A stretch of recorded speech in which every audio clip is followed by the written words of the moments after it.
What's up everyone, Soldier First Class here, and today's mission, I'm here to give you my top 5 tips for playing Final Fantasy VII Remake. Even though you begin the game on normal, it's still pretty challenging, and these 5 tips can help you prepare for even the toughest fights. Keep in mind there may be very minor gameplay or story spoilers in this video, but they will be kept to a bare minimum. Let's start off with number 5, and that's the weapon system. The basis of Final Fantasy VII Remake's combat system is the menu-driven ATB system. To fully utilize this system, you'll need to learn each character's abilities from the weapons they obtain. Much like Final Fantasy IX, you'll learn abilities by using the weapon and using the ability several times. Complete certain conditions with that ability, like for example killing an enemy, and you'll learn the ability much faster. Don't worry though, if you don't like a certain weapon, you can always go back to another weapon once you master that ability. I'd say I spent about 90% of the game with the Buster Sword, and only switching when I needed a specialized weapon, more materia slots, or learning a new ability. Upgrading your weapons is also the keys to survival, and each time you level up your weapons, you unlock a new branch of the skill tree for them. Unlocking your passive abilities will make combat evolve so much more over the course of the game, and really ties in nicely. As examples, you can increase the stats of your characters, improve your effectiveness with magic-based attacks, increase efficiency of the limit break gauge, or just create new materia slots. Now that's not to say that other weapons aren't as good, I just love the Buster Sword so much that I couldn't help but carry it around everywhere.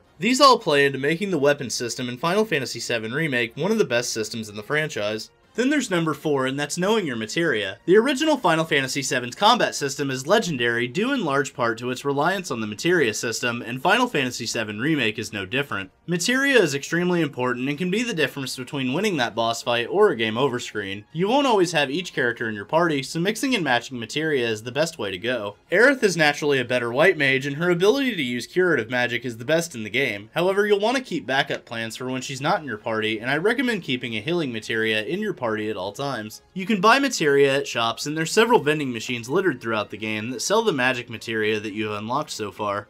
I recommend stocking up on it as much as possible. You'll also want to make sure you have plenty of offensive and defensive materia equipped to multiple characters so that you're prepared for anything the game throws at you. Once you enter a battle, you can't enter the options menu, so you'll have to go into battle with whatever you currently have equipped. There were a lot of times where I'd be soloing with Cloud and forgot to put any healing materia on, and I'd put up a tough fight, but ultimately result in a game over. Curative items are nice, but they don't have the same healing abilities as a lot of the magic does, and they still take the same amount of ATB charges. This leads into tip number 3, assess materia. While we're on the subject of materia, you absolutely have to keep assess materia equipped, and I can't stress this enough. Sense materia was one I almost never used in the original, but they made it an almost necessary part of the combat in the remake. Through this materia, you'll learn vital combat information about all the game's enemies, including bosses. This includes strengths, weaknesses, rewards information, and even sometimes attack patterns. But what I find most important is what makes them stagger the quickest. The stagger system is the best it's ever been and is key to optimal damage output. Knowing what spells and abilities do the most stagger percentage to each enemy will be key in taking down even the game's toughest bosses, and assess materia will definitely assist in that.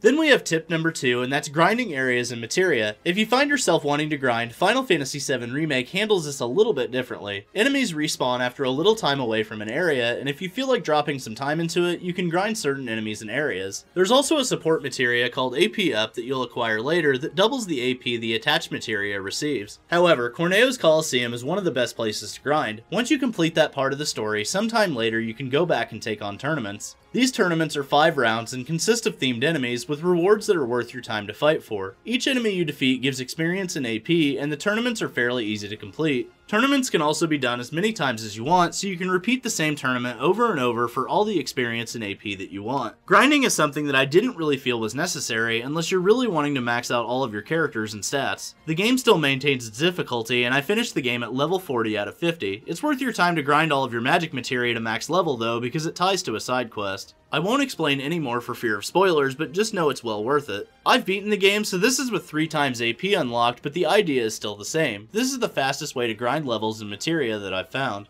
And then it brings us to our last tip. Tip number 1, timing is everything. Timing in combat is one thing that Final Fantasy VII Remake will definitely punish you for. The higher level the ability you use, the longer its buildup will take. For example, casting higher level spells like Firaga can take a few more seconds than normal, and that leaves you wide open. Enemies can knock you back during attacks, cancelling out your attack, and while also using your MP and ATB bar. You'll want to pick your spots carefully and get the timing down of your enemy's attacks. Sometimes casting lower level spells is the best option because you're still doing damage while also not leaving yourself open for devastating attacks. This also applies to the higher level ATB skills because they also have a longer windup of sorts. Cloud starts with Braver and it's a relatively quick attack to fire off. He then obtains Infinity's End later on, and it has a really slow and literal windup, but does massive damage. Sometimes it's better to sacrifice damage output for staying safe, as the game will punish you really hard for making mistakes like that. Barret has an ability though called Steel Skin that prevents knockbacks, so that's an ability to keep in mind if you want to have Barret play a more well-rounded role and use higher level spells.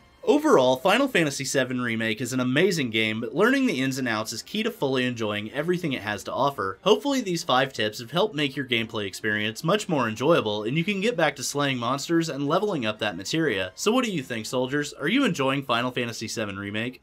Thanks for watching, and don't forget to Omni/slash that like button. Let me know in the comments section below if these tips have helped you learn more about Final Fantasy VII Remake. Subscribe to the channel and ring that notification bell to join the ranks of Soldier today. And for all the latest Final Fantasy VII Remake news, guides, and content, I'm Soldier First Class, and I'm on to the next mission. Later, guys.